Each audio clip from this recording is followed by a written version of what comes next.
Hello everybody, it's Chris from Military Aviation History, and today I want to talk about the action of Bougainville, which happened on 20th of February 1942. It's going to be the anniversary of that event very soon, so I thought this would be a great time to talk about this.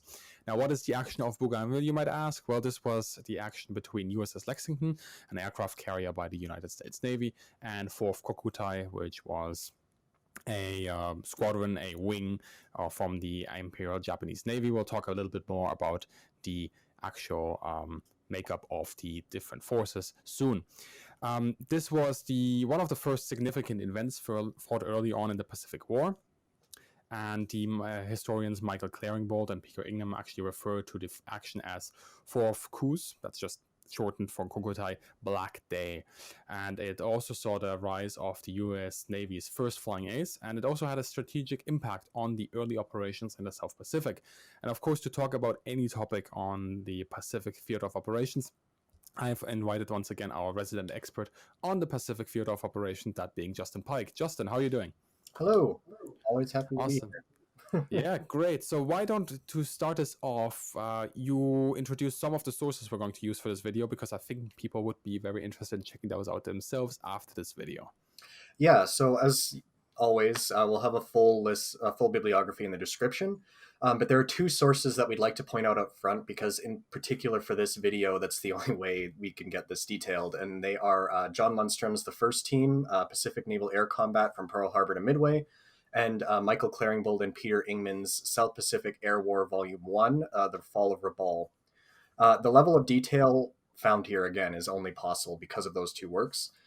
If you want to understand the action pretty much firing pass by firing pass, if you pick those two up, you'll get a pretty good idea of what was going on.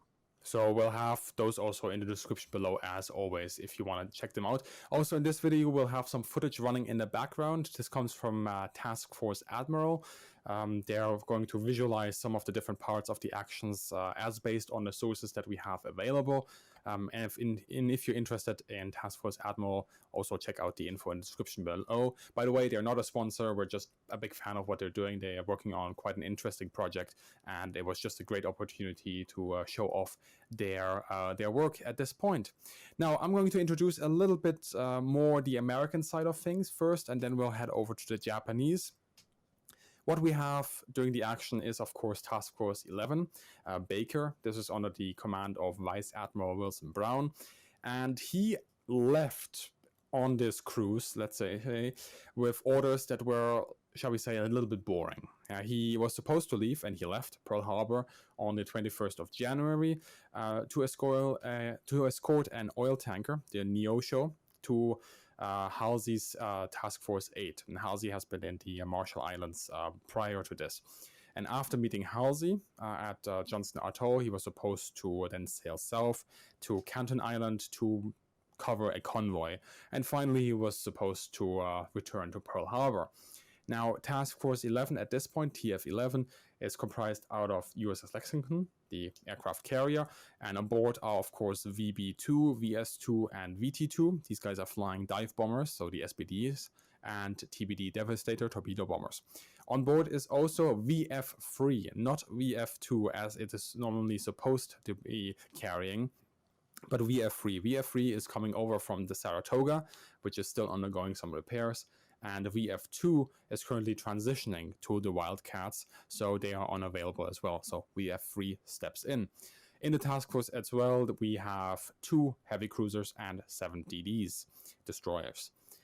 On the 2nd of February then, after leaving Pearl Harbor, Brown's rendezvous with Halsey's force is cancelled.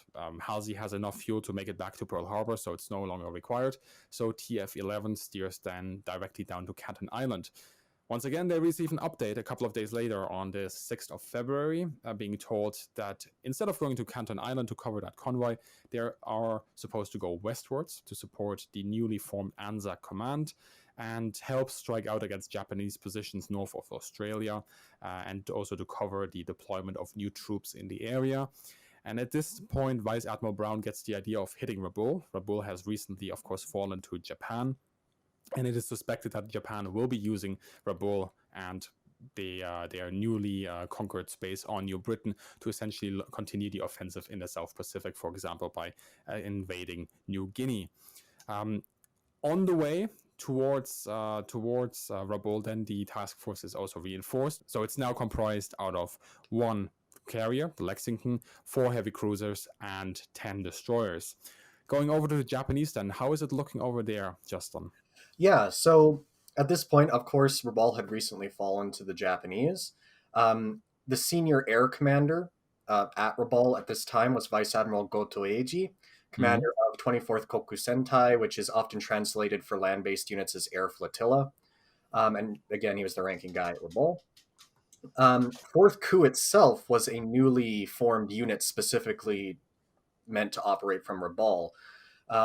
So as soon as it fell in late January 1942, plans were laid for this new composite fighter and land-based attack aircraft RICO force. It was designated 4th Ku, and its RICO or bomber component would consist of 3 new 9-plane, or not new, but 3 9-plane formations called Chutai of G4M1s. That's the Betty, as some people might be more familiar with it. So that's a paper strength, at least a frontline strength of 27 bombers with a handful of replacements. 1 Chutai would be drawn from the Chitose Ku, and it was currently undergoing conversion training to the G4M1, which would have some significance, as we'll get into a little later. And the other 2 Chutai were from Takao Ku. So 4th Ku was officially activated on the 10th of February 1942. The Chutai, formerly from Chitose Ku, had yet to arrive. So 4th bomber component was only at 2/3 strength at the time of the impending American raid. Right. The historian Tagaya Osamu describes 4th Ku as Japanese Navy's hard luck unit, with several misfortunes befalling the component parts of the unit before it had even formed. We don't have time to get into them here, but it had some rough times even before it came together, and with worse yet to come. That isn't to say it wouldn't have its fair share of successes, as it would go on to be one of the main nemeses of the Australians and Americans on New Guinea and in the Solomons for most of 1942. So it's important to understand that Rabaul would rightfully come to earn the moniker of fortress. It became an extremely tough nut to crack, but in these early days, it was a newly captured outpost on the fringe of the Japanese advance. Yeah, I think they captured it on the 21st or 23rd of January, something like that. 3rd, I think. Yeah, 23rd. Somebody will correct us. So yeah, early moves. Let's go into those. I've already said that Brown was heading westwards towards Rabaul. He actually arrives in the area, and when I say in the area, I mean this really loosely in the area. Now, the South Pacific is a vast expanse of space and water. He arrives around Fiji on the 16th of February. And at that point, he starts sailing northeast, and he wants to attack Rabaul on the 21st of January. While passing there, he passes north of the Solomons, and he's meant to send out the airstrike from a position northeast of Rabaul, together coinciding with a strike by the Royal Australian Air Force. This is something that is sometimes forgotten. The naval strike by the US States Navy, was supposed to coincide with a strike by the Australians as well on Rabaul. This action was then supposed to be followed by a surface bombardment by a single heavy cruiser and 2 destroyers. The cruisers chosen for this were the USS Pensacola, and the destroyers were supposed to be the Clark and the Bangley. Now, the US, even though, Justin, as you quite rightly said, Rabaul has recently fallen, but the US knows that Japan has already reinforced its positions. They know there are new planes on the way or have already arrived, but crucially what they know, and this is the important part, there are no Japanese carrier fleets that are present. This is why they're taking this gamble, why Brown can take this gamble. Also, for example, with the naval bombardment, where he's going to send out a couple of ships without any direct air cover. Approaching then from the west, the problem here is, of course, the Japanese, while they are on the winning side of things at the moment, they are suspicious of what the Americans and the Allies are doing at the moment. And most of this has to do with Halsey's actions in the Marshalls a couple of weeks earlier. And also a false alarm, coincidentally, is raised at Truk Harbor or around Truk Harbor, where the Japanese are on alert. and TF-11 then passes into the search areas for Japanese air patrols around about February 18 or 19. At this point, what are the Japanese essentially doing? Yeah, so Japanese signals intelligence had picked up heightened high-level U.S. Navy radio traffic in the region as Brown's Task Force 11 prepared to attack. This was largely communications between Admiral King and Admiral Leary. Mm-hmm. The Japanese correctly deduced that this increase in communications pointed to a carrier raid, and Imperial General Headquarters issued orders before Task Force 11 had even left Fiji waters. And then, as you mentioned, the false sighting of 2 American destroyers near Truk on the 19th of February further heightened Japanese senses. In short, Rabaul wouldn't be caught sleeping. So at dawn on the 20th of February, 1942, 3 Yokohama-ku H-6K4 flying boats departed Simpson Harbor on their searches for the American carrier. So one of these H-6K4s located and accurately reported Task Force 11 at 10:30 hours and 460 nautical miles northeast of Rabaul. Lexington's radar picked up the snooper, vectored 2 F-4F Wildcats to intercept, including none other than Lieutenant Commander John Jimmy Thatch. After playing some cat and mouse among the clouds, Thatch's division located the hapless flying boat and shot it down. This was VF-3's and Thatch's first aerial victory of the war. A little later on, a second H-6K4 later appeared to follow up on this first sighting report and was also shot down by Lexington's Combat Air Patrol, or CAP. Yeah, and all of this already shows sort of the importance of monitoring and deciphering radio traffic in the area, and of course the importance of early warning, and also the importance of preventing early warning to occur, which is of course what Thatch tried to do. But as we will see, the Japanese are alerted of the presence of TF-11, aren't they? Yes. So, and this causes a dilemma. So, Admiral Goto, or Vice Admiral Goto, received the accurate sighting report, which placed Task Force 11 well within striking range of his newly arrived 4th Coup G4M1s. Mm-hmm. The third Chutai of G4M1s and other 9 planes was set to arrive the next day, February 21st. So if the Japanese waited, and they did raise this idea, they could launch a full-strength strike at much shorter range. However, Goto correctly deduced that this would allow the Americans to launch their strike against Rabaul before the Japanese could get in the first punch. Therefore, Goto ordered his 2 Chutai of 18 bombers to launch, and at 14:20 hours, the 4th Coup G4M1s lifted off from Vinekanau, which was like it was basically the main bomber base in the Rabaul area. One G4M1 had to abort because of mechanical troubles, so this left 17 bombers in the formation. It's really important to note that aerial torpedoes for the G4M1s had not yet arrived at Rabaul, which forced them instead to load two 250-kilogram bombs in each bomber for a suboptimal horizontal bombing attack. To make matters worse, the obsolescent A5Ms that currently made up the fighter complement at Rabaul did not have the range to provide escort. 6 crated Zeros had just arrived and been assembled. Normally, they would have been able to provide escort, but they also lacked the range at this time because their drop tanks wouldn't be delivered to Rabaul for another 2 days. So the G4M1s would have to attack on their own. So essentially, they're understrengthed and they don't have any escorts. Yeah. And they don't have the weapon of choice that the Japanese want for this. Exactly. Right. And then the bomber formation hits heavy rain squalls as it passed the island of New Ireland, and the senior officer ordered it to split into its 2-component Chutai and proceed independently to the target in order to minimize the danger of collisions. And this would be far from the last time that inclement weather would have a major impact on operations in the South Pacific for both the Japanese and the Allies. Yeah.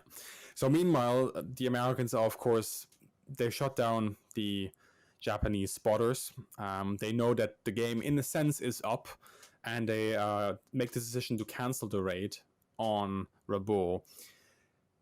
They know that this element of surprise is lost, and they also lack the fuel, let's say, to run or to fight a running battle towards Rabaul, then launch the strike, and then get the hell out of Dodge again, because their oil tanker that has been attached to them, the Neosho, has already been essentially dried or has already transferred all its fuels to the task force about 4 or 5 days before this, and has detached from the task force itself.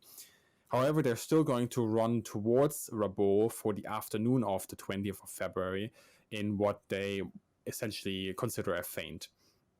It's at this point in the afternoon of the 20th of February 1942 that Lexington radars then picks up a significant, although somewhat intermittent contact just as the Americans are starting to rotate their CAP, their Combat Air Patrol. Now, Thatch's division earlier, you remember them, they are the ones that shot down the Japanese spotters. They already landed a couple of hours before, and Lieutenant Commander Lovelace division which had replaced Thatch, was now supposed to rotate. So land and have Gaylor's 3rd Division take off. And Gaylor's 3rd Division does take off, and they're clawing for altitude, just as the fighter direction officer essentially vectors them towards the inbound contacts. And there's a little bit of there's a lot of haste at this point. Gaylor doesn't even have time to collect his whole flight in order to form up and vector in as one unit, and they're actually going in their individual sections towards the target. Lovelace, on the other hand, as the planes are taking off, cannot land himself. And next to Gaylor's FOF Wildcats that are taking off, there's also SBD dive bombers taking off at the moment.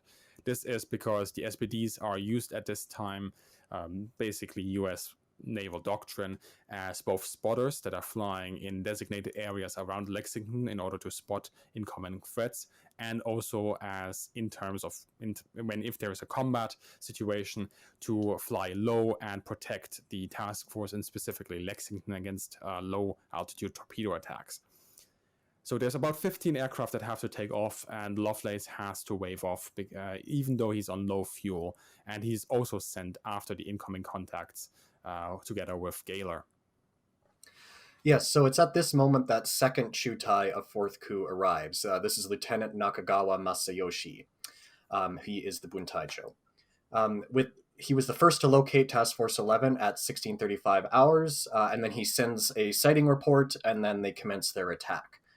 So Gaylor's division pretty quickly begins to pick apart this unescorted formation as it moves toward Lexington. So they shoot down 3 bombers in flames outright, and they badly damage Nakagawa even before the formation reaches Lexington's AA range.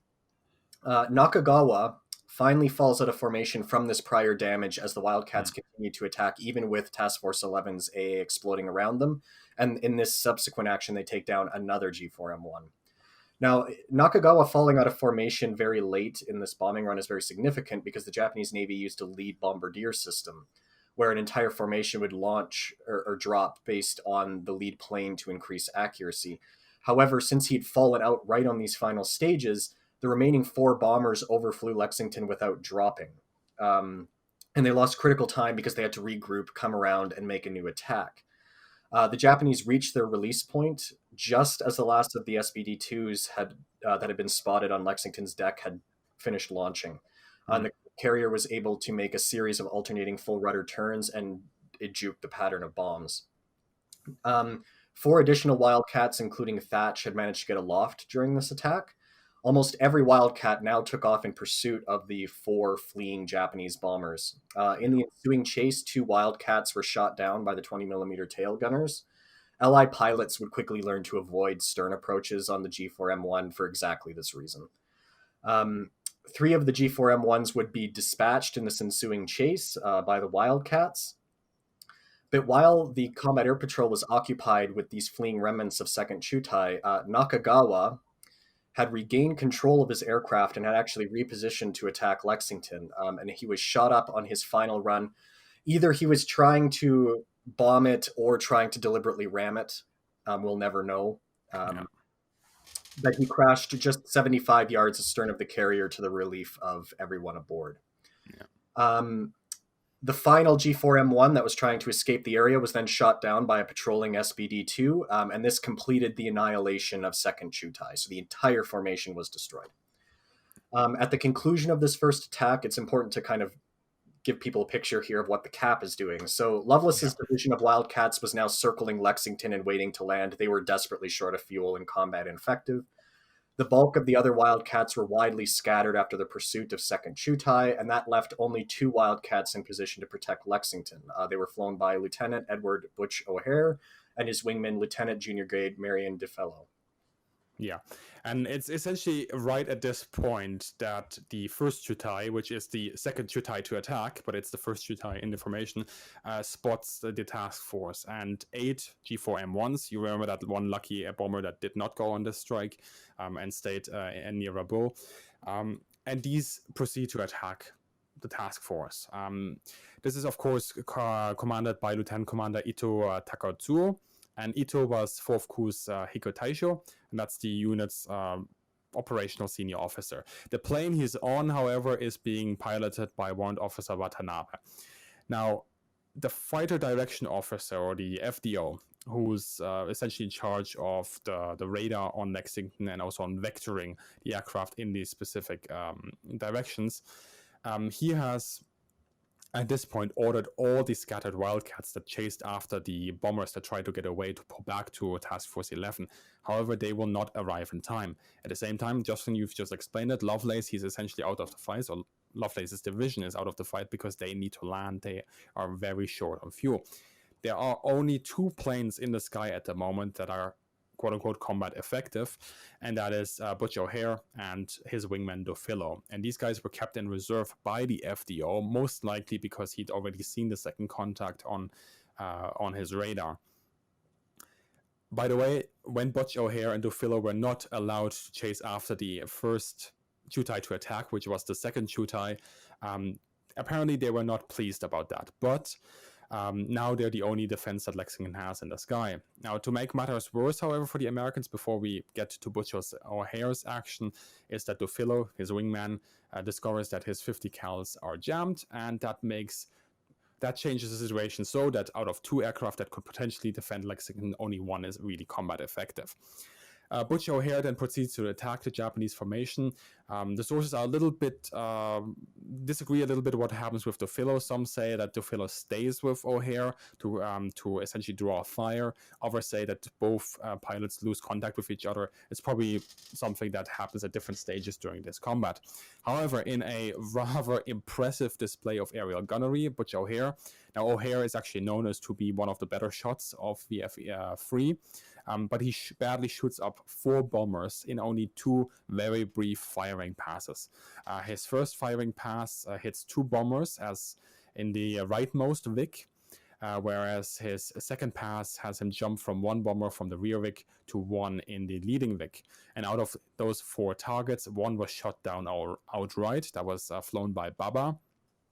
While the other 3 managed to regain control after falling out of formation.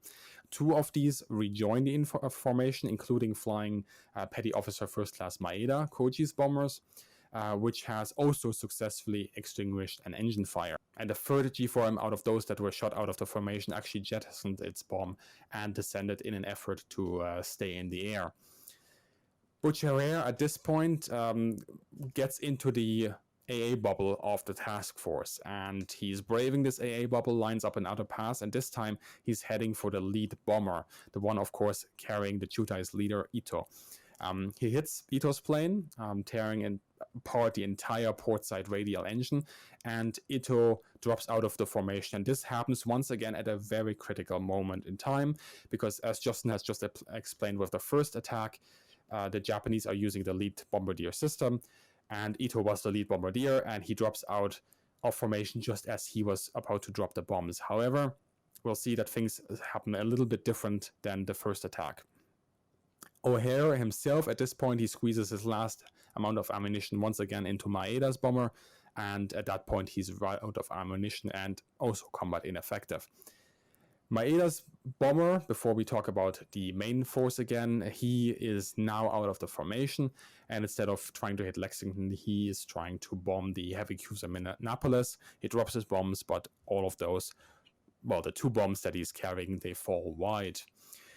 O'Hare at this point has essentially within 4 minutes attacked 5 different bombers in a single formation. He single-handedly shot down 1 bomber outright, and he's damaged and significantly damaged 4 more, forcing them either to jettison their bombs and withdraw, to fall out of formation, especially Ito, who was supposed to drop just when he was hit, and Maeda to drop his bombs on a secondary target. That leaves only 3 Betty bombers to attack Lexington. And Although they do not see Ito drop their bombs, they still drop their bombs. This is the difference between the first and the second strike.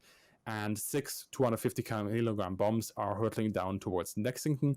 Lexington at this point is starting to maneuver wildly, and the pattern falls off just by about 30 yards. And in fact, the deck is littered with shrapnel. So this is an extremely close call, but Lexington lives to fight another day.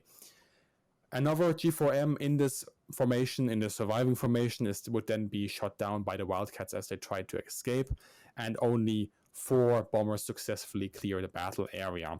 And we are going to return to those soon. However, talking about Ito, Ito's crippled aircraft is not one of those that is trying to get out of the combat zone.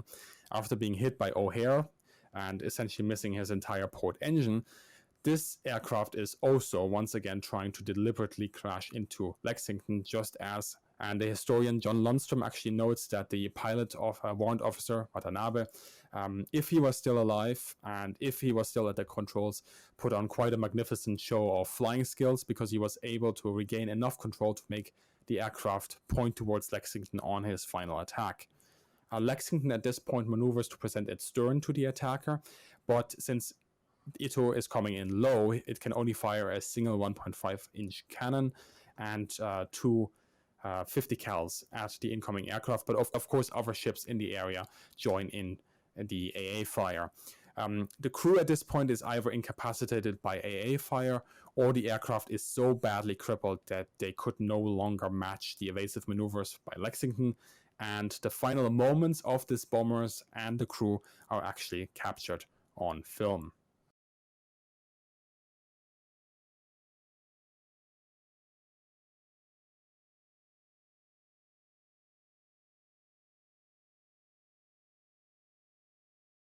Having talked about the action then, what is the aftermath for the Japanese? Yes, so 4 badly damaged G4M1s had escaped the grasp of Task Force 11. Only 2, however, including Maeda, successfully limped back to Vanakanau. The other 2 would end up ditching, one at an atoll about 175 miles northeast of Rabaul, and the other one directly in Simpson Harbor at Rabaul. To really rub salt in the wound, the Japanese, they send out an additional couple H-6K4 flying boats that had been sent to track Task Force 11, and one of them was likely lost in poor weather. And then they also sent out some E-13A1 reconnaissance float planes with the same mission, and again, one of them disappeared under similar circumstances. So total Japanese aircraft losses for the day were 15 G4M1s, 3 H-6K4s, and 1 E-13A1. That's 133 aircrew were killed. The losses sustained in this single engagement made up 96% of all Japanese aircrew losses and 61% of all Japanese aircraft losses in the South Pacific between the 8th of December 1941 and the 9th of March 1942. It was also one of the largest single-day losses of RICO, or G4M1s, in the entire South Pacific Air War. Rear Admiral Ugaki Matome, who's the then Chief of Staff of Combined Fleet, recorded in his diary on the 20th of February 1942, kind of understating because they thought they'd actually damaged something, that the high losses of bombers was most regrettable. 4th Coup's offensive striking power was temporarily reduced, of course, and it would have to rebuild itself less than 2 weeks after it had formed. In the additional to the arrival of the surviving Chutai of 4th Coup G4M1s, the Japanese Navy was forced to send 1st Coup, which was equipped with obsolescent G3M2s to reinforce Rabaul. This is kind of a case of robbing Peter to pay Paul, to use an old-timey English expression. Basically, just the Japanese pretty much lost an entire unit. They had to just pull another unit from somewhere else to reinforce Rabaul. So while the Japanese succeeded in forcing the Americans to cancel the raid, Vice Admiral Inoue Shigeyoshi, the commander of 4th Fleet, he had to delay the planned landings at Lae and Salamoa by 5 days while he waited for air reinforcements to come in. This would have major consequences unknown to both the Americans and Japanese alike. Basically, even though this action is not talked about very often, it is essential in the line of progression for what happens in the South Pacific in these crucial early months. So without this attack, the Americans would not have sent two carriers in an attempt to hit Rabaul again. Yeah. Were the two carriers that would ultimately change targets to the Ley Salamoa landings as they began to unfold, and again, they're unfolding 5 days late. Without the American raid against the Ley Salamoa landings, the timing and nature of Operation MO and the resulting Battle of the Coral Sea would have changed with unknowable results. The historian Robert Stern described the interconnection of these events in the South Pacific as falling dominoes. Right, talking about the aftermath for the Americans then. So obviously the action is considered a success for the US Navy in a certain sense, and that's specifically remembered also because of Butch's O'Hare contribution. He is being awarded 5 kills. He becomes the Navy's first ace of the war, and he did this in a single flight. Although his real tally, if we want to be nitpicky, which we're not going to be, but his real tally was probably 2 or 3. But he's awarded 5 kills, so that's what he's awarded, and he's also going to be awarded the Medal of Honor for his actions this day. Now, on the surface, if we just look at what happened during that day, and without really looking into wider strategic implications, this action was essentially a tactical victory for the US and not that much more. The task force 11, it loses the element of surprise. There will be no strike on Rabaul. And this was a decision that was, of course, taken after being spotted. And they probably were quite happy with how this day ended then in the end, because otherwise they would have just had to turn around without doing anything. But now the task force is even lower on fuel, so it's going to have to be refueled again, and it's going to be limited until it is refueled. Luckily, however, it meets up on the 22nd of February with an oil tanker, but it will still take another month for it to launch another strike against the Japanese together with the carrier Yorktown. There's also various problems during this raid that occur. First of all, there's still some quite spotty radar coverage. Lexington at this point is using the CXAM radar system. This has a range of roughly 80 miles. You can only make reasonable guesses for altitude, and there is no visual display. So we tend to think about radar always having the scope where something goes around and you see blots. You don't see blood, you see dots of contacts. That's not what's going on here. You're getting data from the system. You have to manually input that into a 360-degree plotter. The FDO is doing this, and then you know where these aircraft are coming from. It's a little bit tricky and complicated, and Lexington is fortunate enough to have a very experienced FDO, Lieutenant Frank Gill, who does this, and he's also critical, of course, during this action in keeping Butch O'Hare and DeFillo back. And not sending them out after the first attack wave that is trying to get away. AAA was probably still somewhat weak. We have Samuel Eliot Morison, who describes the AA as wildly inaccurate. There's also quite a few mentions from pilots beyond that who say that, well, we saw the AA clouds, the puffs of the AA behind the G4Ms and not on the G4Ms. And if they're behind the G4Ms, they're actually more of a worry to us as pilots, as Wildcat pilots, who are trying to hunt down these baddies rather than the actual bombers. It also must be said that if O'Hare hadn't done what he had done, then it is very likely that Lexington would have been hit. The US Navy was very fortunate in the sense that it had probably the best marksman of VF3 in the air at that point, fully loaded with his guns and in reserve. Otherwise, Lexington might have been damaged or potentially sunk. Damaged, certainly. Admiral Brown also at this point realizes that Rabaul is too well defended, that the Japanese are enjoying a good feed of information from their naval spotters and aerial spotters, and that he will need to have 2 carriers to hit Rabaul, just like Justin, you already said. But the real value of this action is, I don't think what the US gains directly in terms of what they shot down, in terms of the morale boost they get, in terms that they get a first ace for, of course, boosting morale also on the home front. On the surface, it is just a couple of bombers, but the real value for this action in the US is not what they shot down, but what the Japanese lose on the strategic level. Mm-hmm. Yeah, so we've already talked about kind of the strategic level impact. To go with some lessons learned and not learned on the Japanese side from this action. In the words of Claringbould and Ingman, quote, Rabaul had lost a kingdom for a want of basic material in the form of suitable torpedoes and drop tanks for escorting fighters, end quote. So while no one can definitively determine the outcome of a counterfactual, it is indisputable that a coordinated strike of 17 G4M1s equipped with torpedoes and escorted by 6 Zeros would have been a significantly more dangerous attack to handle. Keep in mind that the Zeros didn't need to shoot down the whole American cap. They just needed to distract some of the Wildcats while the G4M1s drove their attacks home. And even as things played out, the line between victory and disaster for the Americans had been razor thin, about 30 yards. Yeah.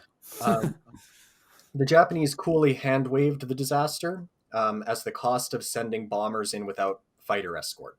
While there's some truth to this, the action also underlined the vulnerability of the G4M1 itself, which the Navy was slow to recognize. Many of the bombers fell in flames after a single firing pass due to the poorly protected wet wing. For those who don't know what a wet wing is, it just means that the wing is like, basically think of a commercial airliner now, where the wing surface forms part of the fuel tank. Those G4M1s that managed to extinguish their fires, like Maeda's aircraft, or avoided catching fire at all, absorbed significant battle damage and remained airborne, but they were exceptions. And I wanted to highlight that because sometimes in a lot of histories, people will go one step further and they're talking about how the G4M1 was like structurally going to fall apart. And no, it's actually quite a robust airframe if it wasn't bursting into flames, which was the problem. Yeah. The U.S. Navy's combat narrative, published in 1943, noted that, quote, Japanese twin-engine bombers showed a gratifying vulnerability, particularly being set afire in the engine sections, end quote. The G4M1's defensive armament also proved inadequate, with only the 20mm Type 99 flexible mount in the tail posing a real threat to the Wildcats. The 7.7mm Type 92 flexible mounts, Lewis guns, basically, that covered all the other arcs were just not up to the task by 1942. So let's talk a little bit about the broader significance then of the raid. And I'll just pass this question off to you, a little bit of a naive question, but should the Japanese have attacked Task Force 11 at this point? Yes, so unfortunately I don't have an armchair, but yeah, so I don't come down too hard on Goto's decision to attack with the understrength force. I mean, basically his only other option was to cede the initiative to the Americans and absorb a carrier raid, and then he was just dealt a bad hand. He had nothing but bad options, and he picked one of the bad options. I mean, many options in war are just a collection of bad options, and you have to try to pick the right one. Was there, let's say, a general weakness or an overall weakness in the Japanese strategy that is shown with this event? Maybe not just if we look at the tactical level, but more of the strategic one. Yeah, so the historian H.P. Wilmot notes that the engagement kind of foreshadowed a flaw in the Japanese concept of perimeter defense. We don't have time to get into a lot of detail on the Japanese Navy pre-war thinking. Basically, they had an operational plan that was fundamentally defensive. This raid, along with those that occurred back on February 1st, 1942, showed that the relatively isolated Japanese air detachments on these various island bases could be hit quickly by a carrier raid, and the carrier would be gone before reinforcements could arrive. And then at this point in the war, the air units themselves that were stationed on these islands could not match the size of an air group that even a single carrier could send at them, because the Japanese had spread themselves so dangerously thin. Added to this was they needed to use the same limited number of bombers for offensive operations in addition to patrols and defensive duties along the perimeter. So at this time, at Rabaul, this is going to be centered more at Lae, Salamoa, and Port Moresby. These bombers aren't just patrolling and looking out for carriers and defending Rabaul. They have all of these other duties piled on top of them. Yeah. Wilmot sums up that, quote, perimeter defense could have a chance of working only with great strength. Otherwise, the result was certain to be weakness everywhere, end quote. It's basically an example of the military maxim that he who defends everything defends nothing. I think Wilmot overstates his case in some specifics, but on these broader issues that I just outlined, I think he's very correct. And I think this is also one of those opportunities where we could talk a little bit about the significance or the wider discussion about air versus naval power. Obviously, Japan has a lot of success early on with air power against naval power. Where does this fit in? Yeah, so a lot of discussion of the Japanese Navy fixates on their views of the battleship. Mm, But in this instance, the Japanese Navy essentially placed too much faith in land based air power's effectiveness against warships. yeah. Land based air power was a major component of the Japanese Navy's pre war planning from about 1930. That's because of the London Naval Treaty, which severely restricted the number and capability of new warships that the Japanese Navy could build. So this actually forced them to turn to mass expansion of their land-based air power because that wasn't restricted. They had to spend the money somewhere. Inoue himself, the commander of Fourth Fleet, was a radical air power advocate, and whose almost irrational fear of land-based air power, I think, contributed to an excess of caution within Fourth Fleet. Uh, Mm, and I think Claringbould and Ingman, if you read their 3 volumes, because a lot of people don't understand the real tempo of these very early Japanese offensives, they're just kind of glossed over. But mm, Fourth is very timid, and whenever planes show up, Inoue starts sweating, and it's like because you can tell he's basically trying to live by his ideas. yeah. But ultimately, land-based air power was potent. So I'm not saying that's like, oh, planes are useless. Yeah. Very potent, and it would indeed get more and more dangerous as the war progressed. But it wasn't omnipotent. Yeah. It wasn't just unstoppable. Right. Then returning to the tactical level, because I know there is a little bit of a discussion sometimes on this. Should the Batties on their attack have kept formation or not? Should they have to split it off, sort of draw the Wildcats into little pockets, or should they have kept the formation? Yeah, I was reading one article that kind of criticized the Japanese for holding formation, which is bizarre because obviously Mm, holding formation as a bomber is what you do to try and defend yourself against fighters. I mean, tactically, like if we're looking at just what the Chutai are doing when they're on their attacks, they couldn't really have done anything else. I mean, they were mm, unescorted. They were just trying to. The reason why they're holding formation is because they have to hold straight and level to have any remote chance of hitting maneuvering warships with horizontal bombs. The Japanese Navy Air Service had one of, if not the best record of horizontal bombing against maneuvering warships of any Air Force. The only reason I'm hedging there is I'm not intimately familiar with like Luftwaffe and Regia Aeronautica and the Med. Because I no, know, the Luftwaffe definitely did not have any experience in horizontal bombing against ships. I can tell you that for a fact. They had no idea how to do this. and the Japanese certainly did significantly better than the U.S. Army Air Corps, Army Air Force, um, Right. and I mean they got pretty close with the first Chutai. Yeah. Second Chutai was off more. Theory crafting, it's probably because they had completely lost their lead bombardier. And then when they Mm, had to reline up, they had to drop without their lead bombardier. Part of that system is that the lead bombardier specifically and that crew attached to him was exceptionally well trained, like extremely yes. well trained, and also picked based on merit rather than seniority. Yeah. So with the loss of them, they would have fallen back on people that were also probably pretty good, but didn't have that extra level of training or skill. And that is mirroring the doctrine of more than just one country beyond Japan in trying to have this one lead bombardier with a very skilled crew, with a very skilled navigator, with a very skilled bombardier himself, and who is then dropping his bombs and everybody follows with him in a tight formation. That's a sign of skill and good discipline. And in fact, if we look at the US, this would play this skill based choice of bombardiers and crews would be heavily influential in the later bombing raids across Europe and also the Pacific, and even beyond that. Even with the onset of Strategic Air Command, there was a lot of reading the forces of those people that know what they're doing and have a high skill. All right, so that rounds us up for today. Thank you very much, Justin, for sharing a lot of information with us here. Yeah, for sure. And again, for those that want to know even more, just go read that. We had to cut a lot, believe it or Yeah. not. So Yeah, I mean, Justin did the majority of the research here as well, must be said. And, we've been discussing this video for maybe close to a month now, I think. We've been doing the research. So yeah, there's a lot of things here that we just couldn't include. So definitely recommendation to you guys, check out the description. There's a lot of links there to books that you might find interesting. Also, thank you much once again to Task Force Admiral for also adding some of their visuals to this video.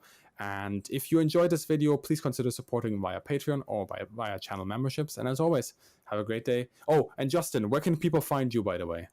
Oh, on Twitter at CBI_PTO_history. You're gonna make me say that. Yes, I'm going to make you say it every single time. You chose that handle. You live with that handle. All right. Thanks very much, guys. And I hope to see you all on the next one. Have a great day and see you in the sky. You want to say bye? Bye.